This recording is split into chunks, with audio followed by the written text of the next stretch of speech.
So welcome to Hack the Real Sides podcast with Heather, Ashley, and myself, Keira, where we dive into the personal journeys of people in the entertainment industry with a little bit of cheeky banter. So today we are interviewing the fabulous Molly Dobbs. So Molly's got an extensive career in stage, screen, dance and musical theatre. She's like a quadruple threat, if that's even a thing, both in the UK and in the US, with some of her most recent credits being Mamma Mia and Sweeney Todd. And when she's not touring with productions, she is one of the amazing coaches in the actors community. So thank you very much for joining us today, Molly. Oh, thank you for having me. I'm so excited to be here. You doing good? Yeah, just lockdown to lockdown. Just dealing with it. Yeah. How's the addiction to like wine and bread? So much. I started making my own bread. I really put it off. I never made banana bread. Never got into that. But one of our New Year's resolutions was sustainability and just being really making sure we're cutting down on single-use plastics. And so I was like, I'm going to learn how to make bread. And let me tell you, yeast hates me. I don't know what I did to offend it, but we're figuring it out. There's a lot of pound cake style sandwich breads happening. Nothing rises, but we'll get there. Pound cakes are good. Right? Why not? Pound cake with avocado toast? Why not? Mm-hmm. Yeah. I could talk about cake all day. I know. It's an addiction, it really is. So I'm going to take the first section, and it's just going to be some ridiculous questions, throwing them at you just to get to know you a little bit better and just talk about that kind of thing. And then Ashley, you're taking the middle section, which is just going to be about how you got started and your career today.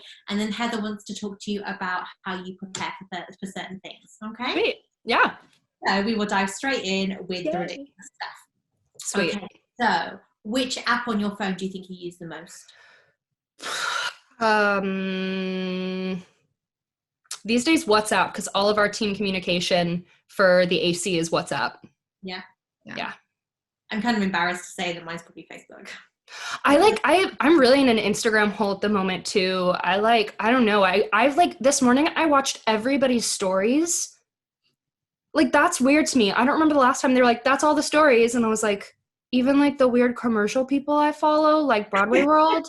It's damn, I need to get up. I need to get out of bed. I need to go for a run. It's time to get up now. Okay, I think everybody's been down that hole where you've seen everything on IG and you're like, okay, I need to. Hitting refresh and it's no new posts. And it's no, there has to be, someone has to have posted something. I know. And it's weird as well being in the UK. And so I wake up and there's all of my USA friends posts. And so it's I wake up and there's a slew of everything. And then there's a lull until my UK friends wake up. And then I'm okay, we're back. Weird stages. Now I don't feel so pathetic. I have friends again. I know. They're back. If you could be in the live action film of any Disney film, which one would it be and who would you play? Oh no. Okay. So this game that I play with my friends is called On Your Worst Day. Your worst day. You wake up and you look in the mirror and you're like, oh man, that's unfortunate. What Disney character are you? And I always say that I'm topical, Remy from Ratatouille, but when he's just gone down the sewer and he comes up in Paris and he's that's always how I feel. It's just a drowned French rat. So would love that opportunity to max out on that. I also I'm a whore for the Disney princesses, but I really like Brave because I like that she doesn't end up, well, her name's not Brave, Merida, because she doesn't end up with a prince. She just has a horse. And I'm great, that sounds fantastic. So it'd be cool to do that, although I'm not Scottish. I was going to say, how's your Scottish accent? It's all right. I lived in Glasgow for 3 years. It's not fantastic. Try us. Oh God, no. Please don't make me do that. The one thing I won't do is accents, because my husband Will's really good at accents, and one of his career goals is to get certified as an accent coach, and he just is relentless with me. Anytime I try to do any UK accent, he's and I'm okay, fine, I'll work on it more. So I'm afraid now. He's put the fear in me. I love that. We're going to have to get him on and just make him do loads of accents. Oh, the best game is you just shout out accents to him while he's reading the newspaper. It's so funny. Oh, that's good. Yeah. It's a good game for him. My game type. This is Yes. Prime content. Well, we'll keep that one in mind. Yeah. If you could travel to any period of time, which period would you go to? Oh, wow. Oh my God, that's so hard. I think it seems really basic, but I've always really liked the turn of the century, like 1910, 1920. I found that a really interesting time period. I've done a couple shows set in that time period and found like the underground women's liberation front really fascinating. Also, there was so much incredible art going on in that time period, especially places like Paris.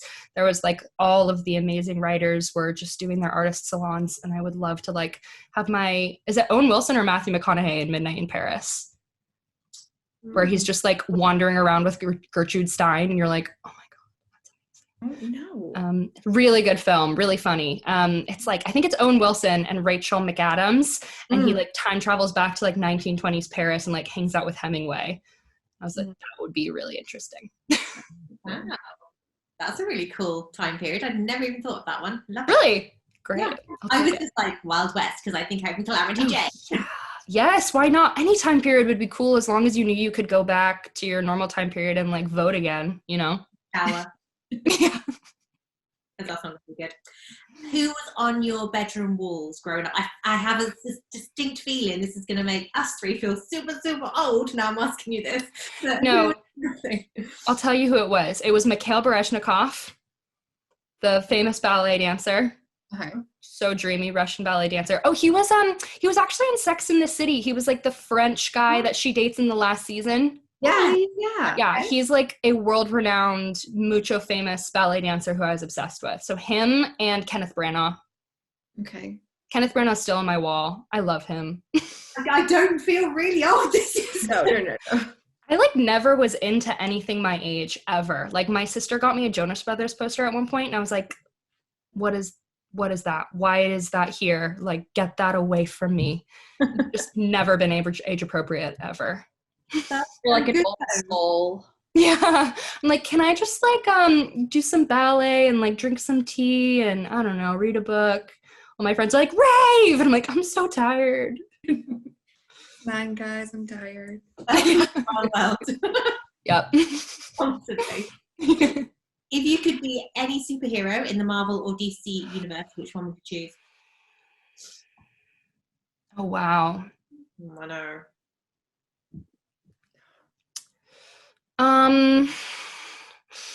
I would probably be, is it Shuri, Black Panther's sister? Because she's just so cool.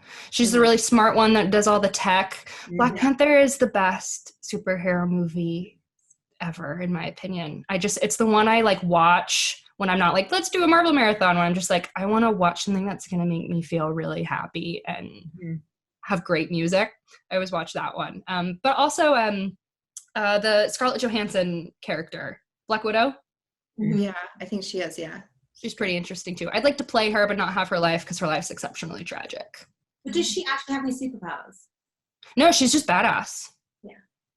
But you know what? If I had any superpower, if I could pick my superpower, I'd want the ability to learn like any language, including like musical languages, physical languages, animal languages. So you could just pick up a skill and be like, yep, I do Taekwondo now, and I can like play the violin and I can like talk to my dog. That's a good one. I always said my superpower would be like teleportation. Still cool. Yeah. Like just like boop, be somewhere else. Especially with COVID and you have to like quarantine for 2 weeks anytime you go anywhere. It'd be so nice to just be like, and I'm in Amsterdam. Yeah, I might steal yours though, because I really like that one. That is good. Yeah. I'm just a sucker for knowledge. I'm a sucker for a skill. I love a skill. Have you ever received a really bad gift? Birthday or Christmas? Valentine's Day? My dad used to have this habit of gifting me the same book like 3 years running for Christmas. Like he'd always be like, I got you this book. And I'd be like, yeah, Dad, I have it from last year.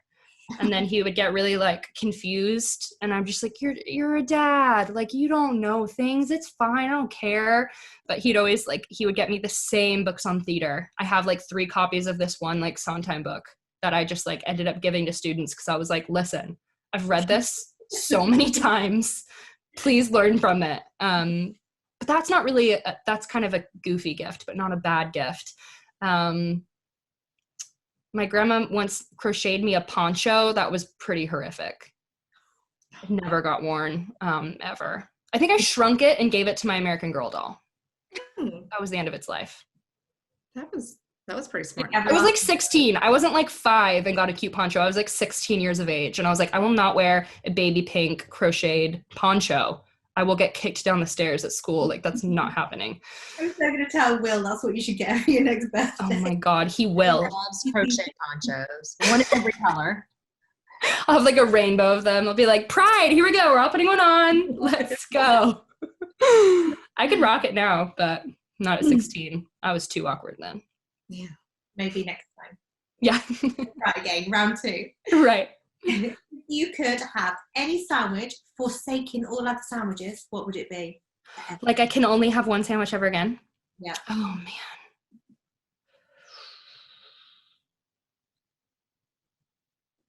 I want to say whole wheat bread, or ciabatta, actually. Ciabatta bread, slices of green apple, caramelized onion, brie, and chicken breast. Well. Any condiments on that?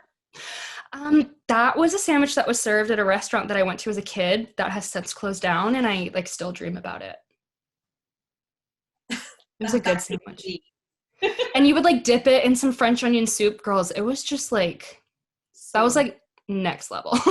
So My that. mouth is watering right now. I'm like, recipe for. Yes. You know, like So good. apples, you said green apples? Green apples, really thinly sliced. Yeah. Caramelized onions, red onions, brie, and chicken breast on ciabatta.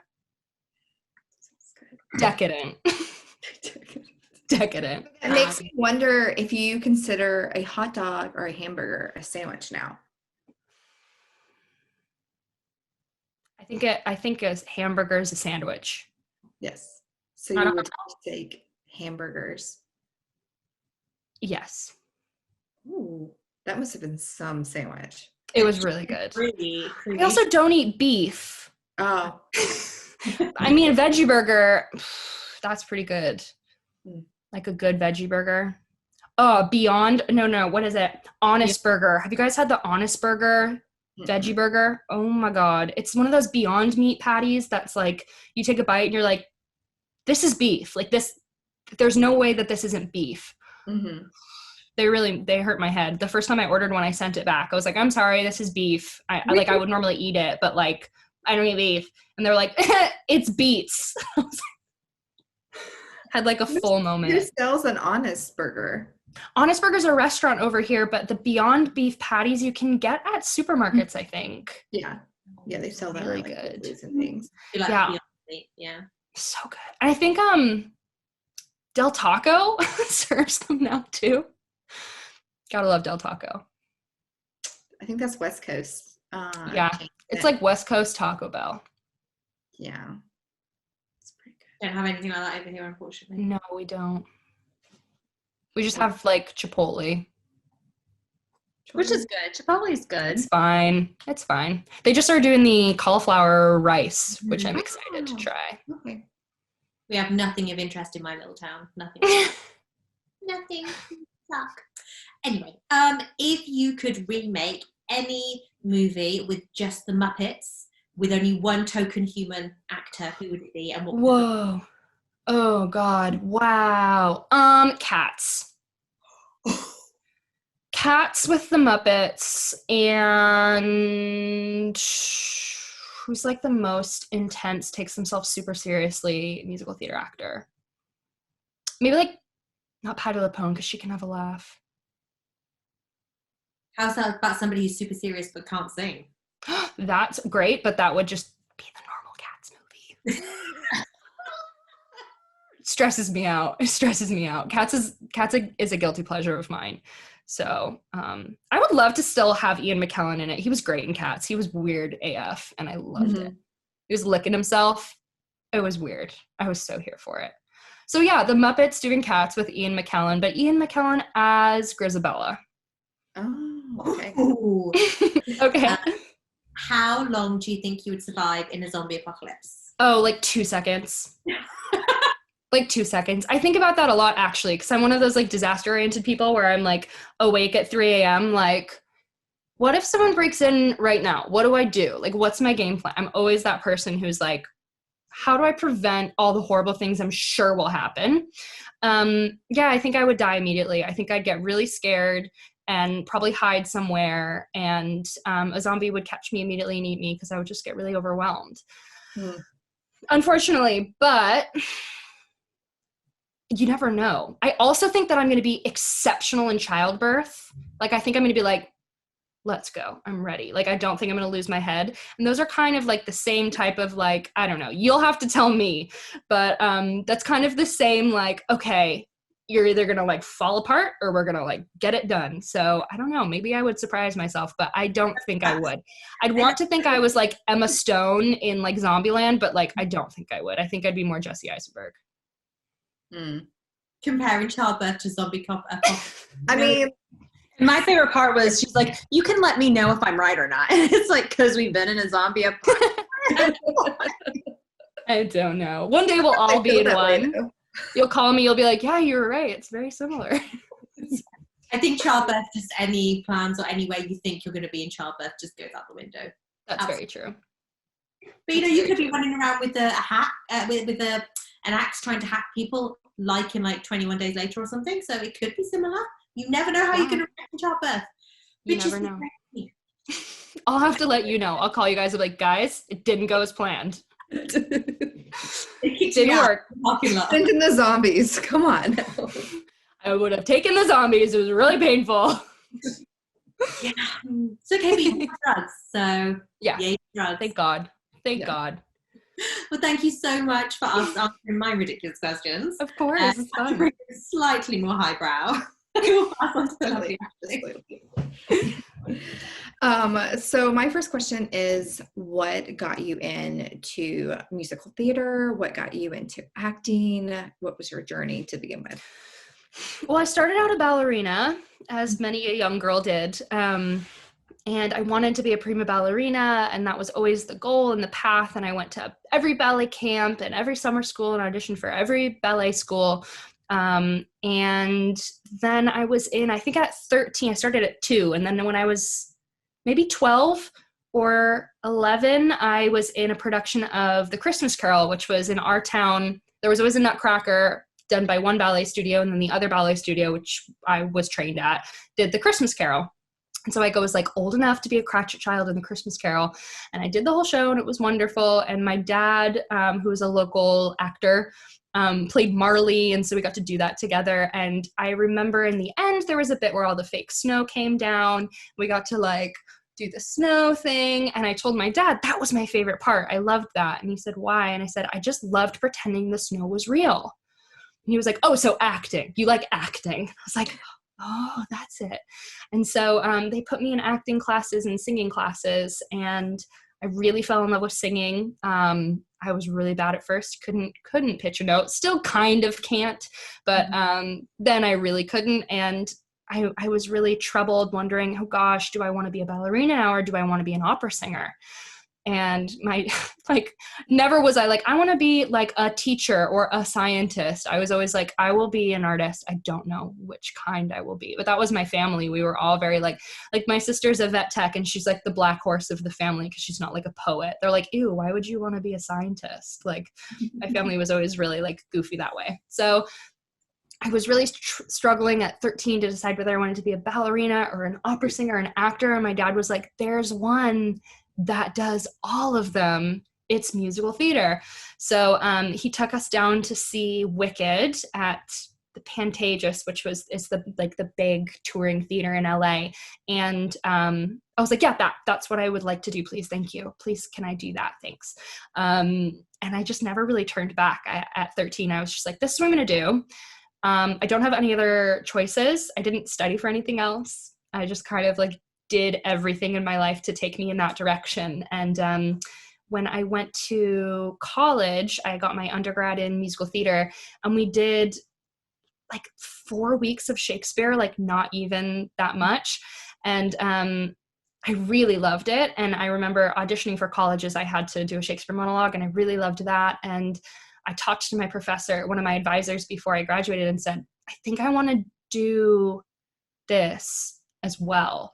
And he really, really supported me for it. And we're still in contact today about it because I'm so grateful for him. And he told me to reapply for grad school and get my degree in classical acting. So I went back and got that. And I'm so glad I did, because it's such an interesting world, especially if you're trained in musical theater. There's so many similarities.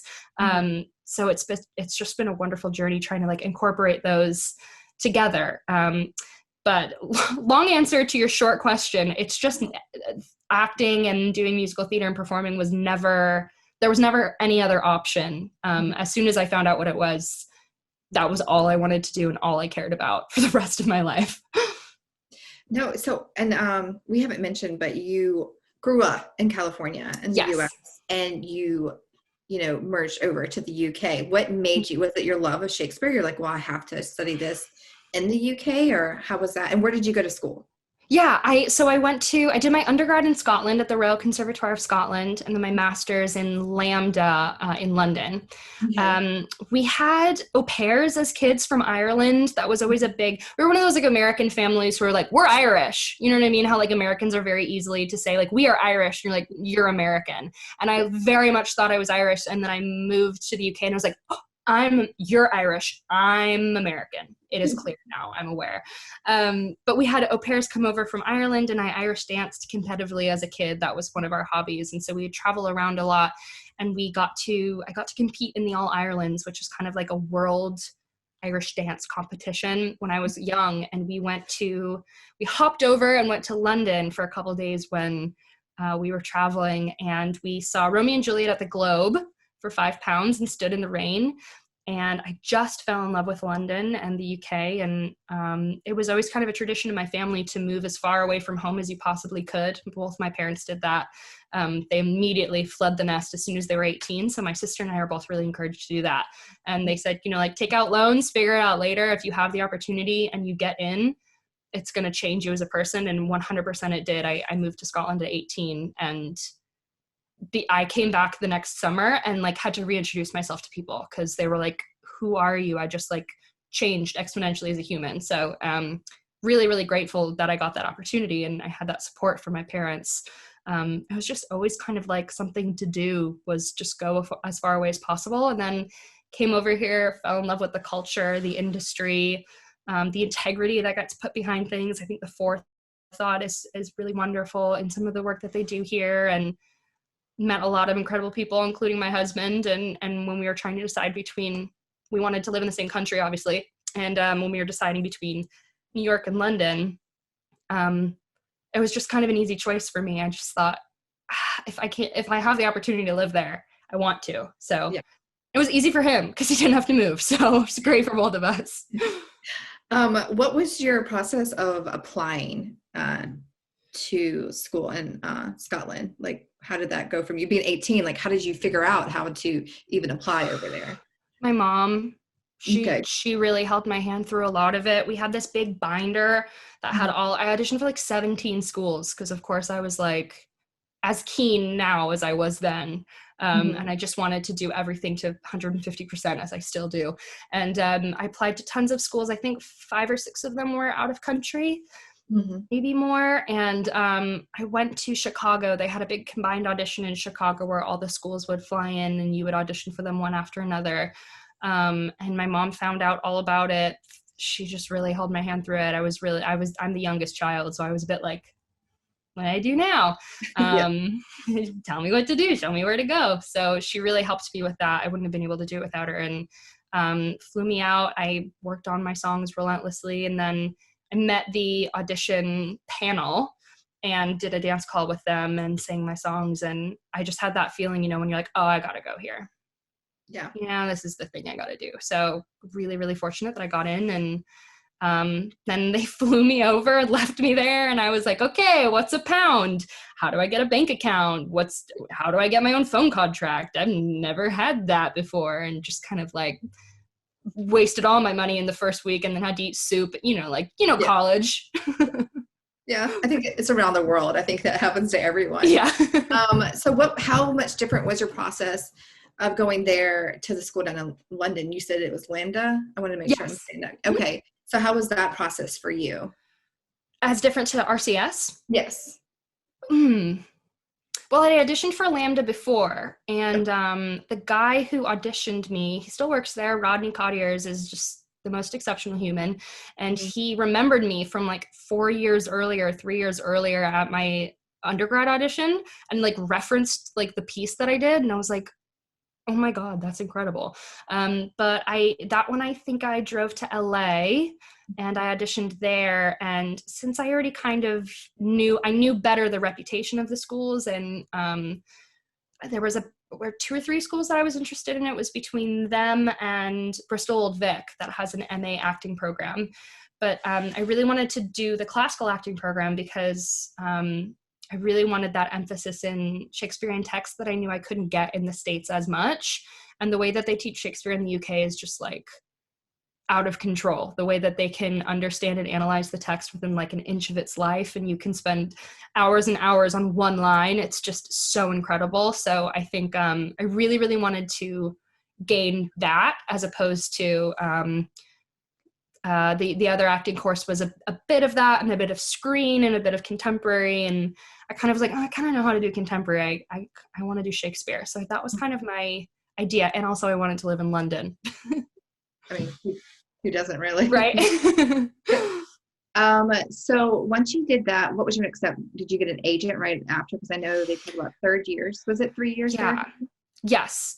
3 years at my undergrad, 1 year at my master's. Okay. No, I did not get an agent. I have a really interesting, not idea, but feelings. I have many feelings about the agent situation. I love my agent now. I'm obsessed with her. I want to be her when I grow up. But I didn't have her until like this time last year. I graduated from my undergrad. And since I couldn't work over here in the UK, nobody really, I got a lot of like, hey, you're great, but you don't have a visa, so best of luck. So I went back to New York and I auditioned for a lot of agents there, and everybody said, we have 2 of you, you're great, but we have 2 of you, you're a 5'6" blonde soprano. Fair enough. Moved to LA, auditioned for agents out there, same thing. Moved back to New York, did tons of agent auditions there, moved to London and got the same thing. You're not what we need because you don't have a visa. And then moved back to the States, and kind of throughout that was just getting my own work. And I was working a lot regionally, so you don't really need an agent for that. It's only to like get into the big rooms in New York. In the States, that's one of the great things is you can just do everything off of like getting up at 5 a.m. and mass emailing people until they're so sick of you they give you a job, which I did a lot of. And then when I moved back to the UK permanently, I reached out to a friend who I knew had worked with several companies and had been an agent in the past. And he was incredibly gracious enough to pass on my reel to the agent that I have now, Fiona. And she called me in, and she's just amazing. She's like, she runs Ironmans and she has twin boys and she's just incredible. And I'm just always like, can I be you? Can you teach me how to be like a strong, independent woman? I'm obsessed with you. And so I'm really happy now to have one, but I'm also really grateful that I had the opportunity to not have an agent and have to get all my work on my own back, because I think it really taught me respect for what they have to do and all the hours and the relationships that they have to put in, and the discipline, and to know that I can't just sit around and wait for somebody to get me an audition, that I have to like constantly keep working. And that's something that I find a lot in my UK friends who did just graduate with an agent. They don't understand or have the discipline, or they feel kind of maybe a little bit entitled to be like, where are the jobs? Where are the auditions? Where I had to submit myself for 300 jobs and get like 1 callback, which I didn't book because that's the life of an actor. And so I kind of understand and have more, I don't know, I kind of understand the reality more than I think my like younger friends who've just graduated and gotten agents have. Yeah. No, I agree with that 100%. And one thing we like to talk about as well is like, how did you deal with that rejection? Like, how did you say, you talked about this is, you knew for a young age, this is what you want to do with your life. Was that just the driving factor after, hearing the rejections or not getting an agent? Like, what was your process of like, I'm going to still do this. It's just not my time. Yeah, I think it was a mix of, gosh, all actors find rejection really hard. I'm such a perfectionist that I used to find it so difficult. I think agents were more personal than just an audition, because if you're like, oh, the Muni doesn't want me, whatever, like the Muni never wants anybody. But when an agent has said to you, like, you specifically, we're not into it, that's kind of more, it's like being on The Bachelor and not getting a rose. You're like, okay, that's like about my personality. Great. But I was really fortunate to have a lot of really talented, hardworking friends who are in the exact same position as me. And I think I also, I was really fortunate to have a community back home in California and a regional theater community, including PCPA, the theater that I worked at, that I did Mamma Mia at. The casting director there is one of my like lifelong mentors and friends and like dads in life. And I could always come back to him if I ever needed like should I still be doing this, or like, is it over for me? And he would always give me like really great advice that was never sugar-coated. Mm-hmm. So I think it was just, I never find, this is going to sound stupid, but I never tend to find resilience in myself, but I find it by watching others and saying like, if they can do that, I can do that. Right. And I think also, like you said, I don't have any other skills. It's this or nothing. Like, I never cultivated any other thing that I could do. And I've never wanted to do anything else. So it's kind of, I don't know. It's just, I'm just going to keep doing this until I really get tired of it. I don't see that happening anytime soon. Right. So what would you say like are some of your greatest successes, and how have you dealt with that? 2019, I supported myself for the entire year on acting jobs. And that was one of the things that kind of when I was aging out of my teens and early 20s and into my later 20s and realizing what being an actor was actually like as opposed to what I thought it was like, one of the things I reframed myself with was what my definition of success was. And it wasn't like being on Broadway, getting a Tony, like working with this director, because that's like 95% of that is out of your control. For me, the idea of being successful as an actor is supporting yourself with your art. If you can support yourself solely and pay your rent and your bills and your student loans and whatever, buy yourself a coffee with your art, you're a successful actor. Whether you're doing it in a really rural town or on a Broadway stage or whatever, you're a successful actor. So the year that I could do that and I didn't have to like do some weird side job or like teach kids at 5 a.m. in China, which I loved doing and was like a crazy experience and I learned a lot, but like it was a whole time. When I could just act for an entire year, that was incredible. And I think that's the thing this year, when things have been really rough, has kept me going, is thinking like, man, you got there. You can get there again. Things are going to start up. It's going to be okay. You did it. You were a successful actor. You can check that, like, done. Yeah. That's awesome. I mean, that's great. I mean, I just got lucky. I feel like I just was in the right place at the right time. And every time I talk to people about it, they'd be like, you're doing what? For a year? Oh my God. They're like, enjoy that. That'll never happen again. I was like, I know. I peaked. It's over now. I think that's, that's part of this industry, right? Is like being in the right place at the right time. Because a lot of people have hustle. A lot of people do like you did, like started out very young and is pursuing this. Yeah. And, you say, success sometimes can be like if you're famous or working with this actor or being in this movie, but it's really about the respect you give for yourself for doing your work, like you said, being able to pay everything, the respect of your like the community and people that you work with, and you're there, so obviously you're succeeding in that, and that's really awesome. And I think walking away with a good reputation as well is something that people don't stake enough with. And I think that as well helps you get so many jobs, because half of the jobs I've gotten have been off the back of someone, not like, oh, I know the producer, but like this director worked with that director 10 years back, and they called and they were like, is this person a normal person? And they were like, yeah, she's great. And then, like it's that kind of stuff. If you can walk away leaving somebody with a good taste in your mouth, in their mouth, like that is as good, if not better, than they can hit the notes and act the scene and cry in cue and stuff. Mm-hmm. So we talked about how you're pretty much talented and all. How do Thank you you. do you just, I mean, it's just kind of like whatever you're, feeling, or do you just prefer to do musical theater, or like, how do you navigate all of these talents that you have? Wow, that's so, thank you for saying that in the first place. I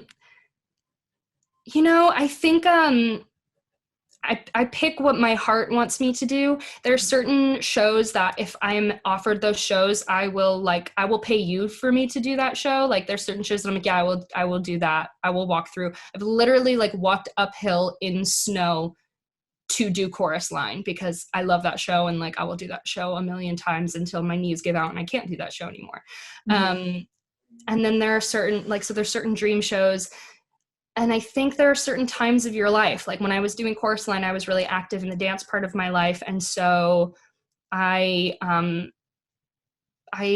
looked out for shows that I knew would capitalize on the fact that I was in good shape dance-wise.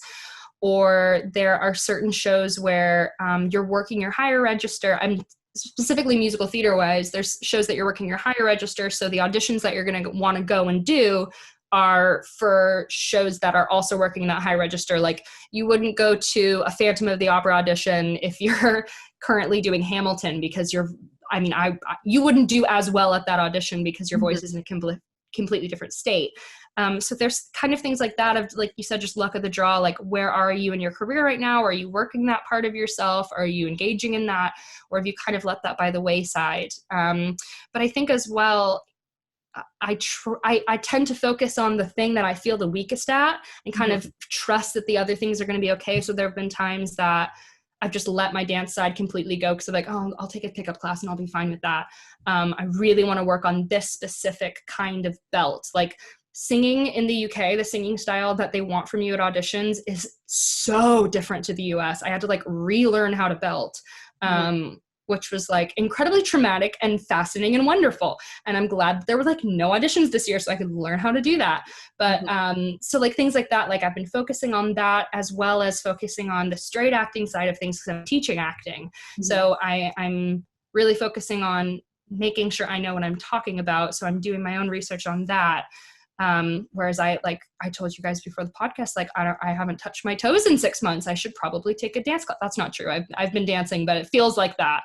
Yeah. So there's things that I got to get back to that. But I think it kind of flows with what's going on in your life. And I've always been a really active person. So I think, I always kind of feel like my connection to my body is taken care of because I try to move my body every day. And so I never feel oh God, I'm not going to be able to do that. Whereas I feel like if I didn't sing for 6 months, it would be pretty embarrassing at the end of the day. Well, I just have one more question, then we're going to move over to Heather. But so we kind of touched base on it a little bit, but how are you navigating this time with being an actor, with being musical theater, with it COVID, and essentially everything's shut down in London? I mean, it's kind of, I'm finding it okay because I don't feel alone in it. I feel there's a completely wonderful solidarity in the community, in the worldwide community of performers that all has each other's back, that's all taking care of each other, that's aware how difficult this time is for us. So I feel like there's this beautiful community, and every time I talk to anyone in the community, we're on the same page. So it's kind of helped me from being self-pitying because I feel like I don't have a reason to be self-pitying. We're all doing this. I have friends who had their West End debut 2 days before COVID and then got shut down. It's oh God, I can't feel bad for myself. That would be so difficult to navigate emotionally. So I think that's been helpful. I also really didn't force myself to create anything. I found, I don't know if you remember, but for me, my entire timeline at the beginning of the lockdowns and pandemic in March, April, May was we're going to create the next rock musical. I'm going to write my novel, all of this stuff. And it was so oh my God, what should I be doing? What do I do? What do I create? Should I be doing something? And I really kind of, I let myself, instead of forcing myself to create something for commercial value, I let myself engage with parts of my art that I had forgotten about because it wasn't commercially valuable. So I let myself sing stuff that I would never have worked on because I couldn't do it for an audition. I let myself do dance classes that I knew that they would never call me in for. So like, why take time doing that kind of dance? I read a lot. I find reading gives me a lot of really great impetus to act for some reason. I read this interesting study about how actors who read novels find it really easy to jump into character as opposed to nonfiction. But so I think I kind of really engaged in the like, okay, now that we have this time, because it's so difficult sometimes in our work to find the joy and the reason why you started it, because a lot of times it's like, sing this 16 bars of this pop song that you're going to sing for the next 6 weeks because it's all for Panto audition. Or, you know what I mean? Like, do this like cute, funny monologue where you're like a ditzy blonde and you don't have to have any emotions because that's what you're going in for. It's so difficult to like, it can be really difficult to keep the joy and keep the passion and the imagination. So I really let myself find that and find like the weird shows that I'm never going to get called in for that I wanted to like do a monologue from or things like that to keep myself still in love with it without putting the pressure on it for a product. Yeah. And I also started teaching, which was incredible. And that never would have happened without COVID, and working with the AC, which has been a godsend. So thank you for that, COVID, at least. I know they really have. I mean, we've talked about it before, but I mean, the actors community, like, I know they're probably like, are they plugging them? But we're not. Like, they really just, because it's just so big. They are. Plug away. And there's just so many different like aspects of it. It's not just, acting. Like, you guys do music theater, or you are teaching like fundamental acting, or, like Martin does his movement. So it's just like, I haven't. I mean, I've been looking, not that I want to replace it, but just to see if there's something like they're out there, and I just haven't found it. So, and I think the fact that we're all buddies is nice as well. I don't work for any other acting companies at the moment, so I don't know, but the fact that we all just like really like each other and we're really passionate about each other's work, and we're the first person to be like, hey, my friend is teaching this class, this person is coming on, like, we're all just in love with each other. So I think that's really helpful, because it's not competitive. Like, in any way would none of us be like, I want them to take my class, actually. Like, we're just so grateful for the platform for all of us and the ability to connect with each other, and each other's, like, helping each other's careers get along. So I think that's really helpful as well. And that hopefully comes across, that it's less of a like commercially product-y place and more of a community of learning. It really is. And I think it spreads amongst us. I mean, I hope so. We said it, we wouldn't be here right now if it wasn't for you guys. Like, the connections are just so cool, aren't they? Mm-hmm. Yeah. I just love how unbelievably self-aware you are about what you've got to do to get through the day, what you've got to do to get to certain steps in your career. It's so rare for somebody to be so aware of their mind and their capabilities and the structure they can give themselves and the things they need to do for that self-care and the things they need to do to, get to that next step. I mean, it's a very, very rare thing. So in case you didn't realize it, like, that's very impressive. Thanks. Both of my parents were psychologists. So our entire life growing up was like, oh, like, I had a test at school today. How did that make you feel? Like, we always were psychology minded. And I think I kind of picked up some of that from then and just being really self-aware. But I think also when I was 24, I got a diagnosis for OCD, which I thought was just like, I'm just quirky. Like, no, I had OCD my entire life, and didn't know. And I think that really, really prompted me to, I think when you have a compulsionary like disorder, it really forces you to be really aware of what you're doing, because I find I tended to just be like I'd be doing 3 things at the same time and like getting everything done, but then I would go to bed at night and I'd be like, what did I do today? Did I enjoy any of it?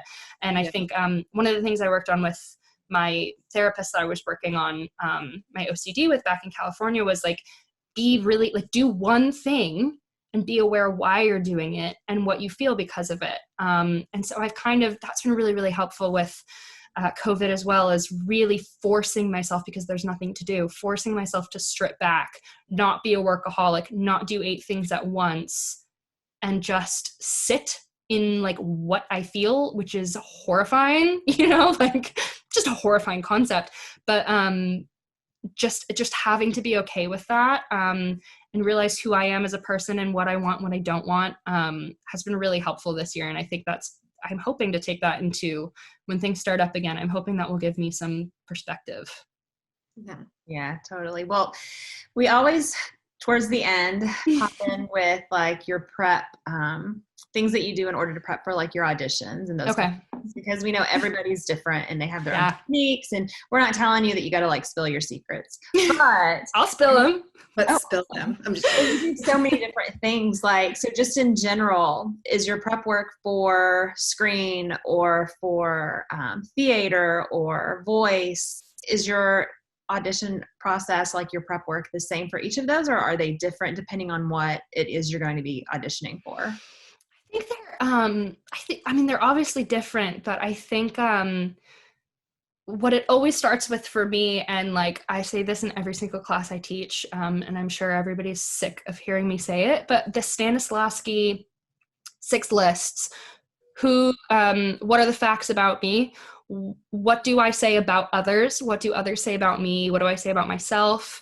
What's the same about me, my character? What's different about me, my character? And I always add secrets. Who knows what? Because have you ever done one of those shows where you're like, wait, do you know that I'm a man, or does she? And like, where are you? Does your father dead at the moment? Like, I always like to write out those because I find that really helpful too. So I always do that to start off, no matter what the show is. If it's Mamma Mia and there's like 5 facts, or if it's Chekhov and there's like 5,000 facts.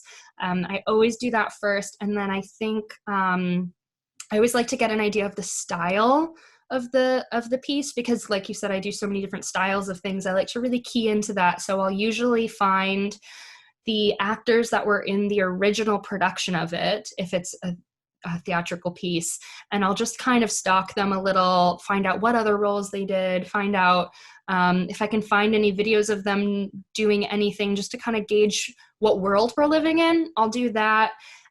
If it's a like new piece or a new writing, that's so exciting because you can just make it up. So I find that really exciting, and I try to do as much research as possible. I think that's the thing that always stays the same for me, is I am a Ravenclaw. I do as much research as I possibly can for any given thing, because that's where the nerves go away for me. That's where the like, oh, did I do enough? Was it good? Did I prepare enough? Could I have done more? If I have worked my ass off in research, then I can always walk away from that audition and be like, there's nothing more I could have done. I did my best version of it, and I just have to leave it there. And my height or my age, or the fact that I reminded the director of his ex-girlfriend from high school and he instantly hated me, or, the fact that actor is local and they can not house them, that's not up to me. What's up to me is walking in and knowing that I did the right amount of preparation, because I find a lot of actors, for what I think, don't do enough preparation, and I'll be like, but like, do you know where you're coming from in the scene when you walk into the door? And they're like, oh no, I didn't think about that. And I'm like, okay, that's fine. That doesn't stress me out at all. Whereas I just like, I need to write down everything. Sometimes I'll read a book, like if it's a period piece, I'll like read a book set in that time period, just to kind of get, especially with females, I find it's really helpful to read a book about a woman in that time period, because it kind of shows you like women in the Regency area act very different from women in the 60s or the 70s. So I always find that really helpful.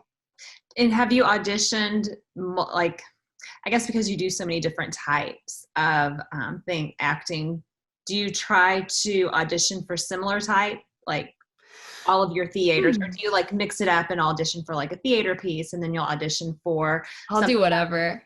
How do you transition between those types of roles, like mentally, I guess? That's interesting. I think for me, that's where the like exposing myself to things around that time period really help. Like if it's a 1940s musical theater piece, I know the exact 3 like playlists I'm going to on my phone to remind me like, all right, we're doing Anything Goes. We're doing, Anything Goes is a little past that, but like Rodgers and Hammerstein. If it's a Shakespeare piece, I know I can immediately whip out like my Judi Dench, like tapes or anything like that. I think for me, not specifically watching the thing that I'm about to audition for, because I am a pretty good mimic and I find that I will easily mimic like, oh, I'm just going to do what they're going to do. But something kind of adjacent really helps. Just kind of getting into the world of it, getting into the shoes, I think really helps me. Mm-hmm. So like say you're about to go on set or do your scene, like, do you have anything that you like routines you go through to like calm your nerves or to prepare you to go out there? I always eat protein. I know that sounds so stupid, but I'm a big one for like, I track my protein intake every day because I find it really helps with my anxiety for some reason. I think it really like normalizes, I have high blood pressure. So I think it really helps normalize my blood pressure and my blood sugar and all that. I meditate. I always meditate, and I have an actor warm up that I always do to kind of just like get into my body, tapping the senses and that. And so make sure I eat, I meditate, drink a lot of water. I'm a really body heavy person. If I have any emotions or anxiety or anything, I can feel exactly where it is in my body. So I kind of try to treat the body and the mind will follow suit. Mm-hmm. Kind of how I go about it. That's why I'm very like, eat your protein. Like I'm always, everybody in my life, I'm always like, are you drinking water? Are you eating your protein? That's why you feel weird, because you're not drinking water and eating protein. Well, one thing I wanted to ask, because you do so many different styles, do you have like a dream role that would just outweigh all the other ones? Like one thing you would just love to do, like that would be like the pinnacle of like your career. Oh, wow. Can I have top 3? Sure.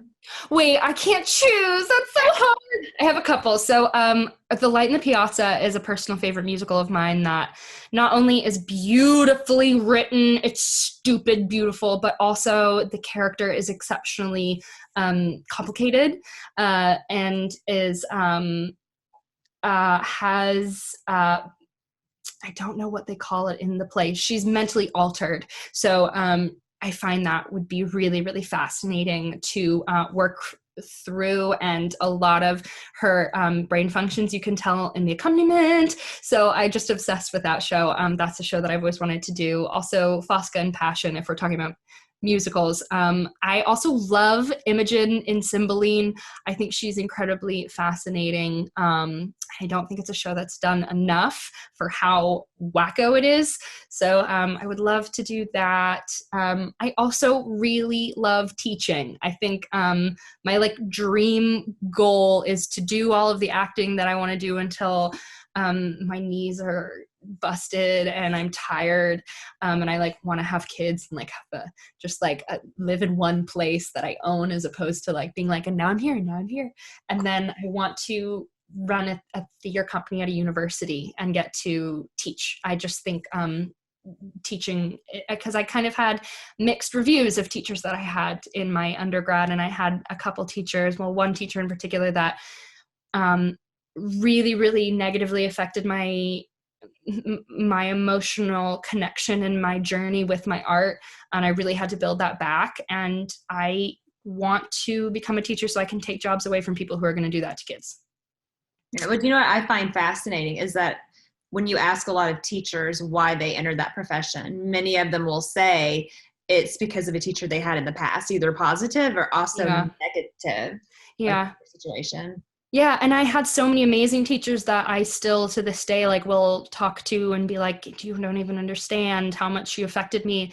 And I still remember those teachers that really, really left a mark on me in a negative way. And it was kind of after I graduated my undergrad, I thought, maybe that shouldn't be a thing that's allowed. Maybe I should take jobs away from people like that, because that's not fair. We shouldn't do that to kids.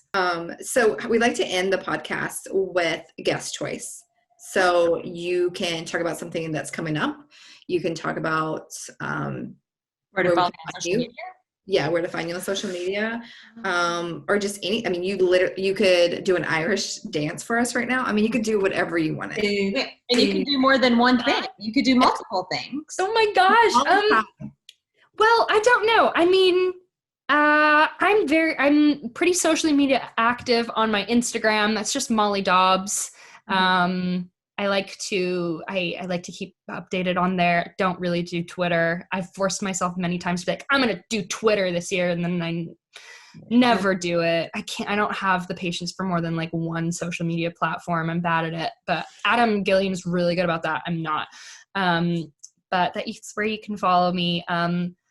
As to things coming up, I'm teaching some new courses at the Actors Community that I'm really excited about. We're going to do a new course of Acting Fundamentals, which is my core class that is really practical, 2.0, we're going to focus on Stella Adler, but we're also going to do a like audition prep class. We're going to do like, if you get a scene and it says immediately burst into tears, how do you go about that class? And we're going to read a play. So that I'm really excited about. Mark's going to come sit in on that one. And other than that, you can find me at audition venues in London, scraping my way into rooms, taking Zoom classes in my kitchen, and singing Dolly Parton, there's been a lot of that this year. All right. Have a good night. Bye, Molly. Bye. Bye.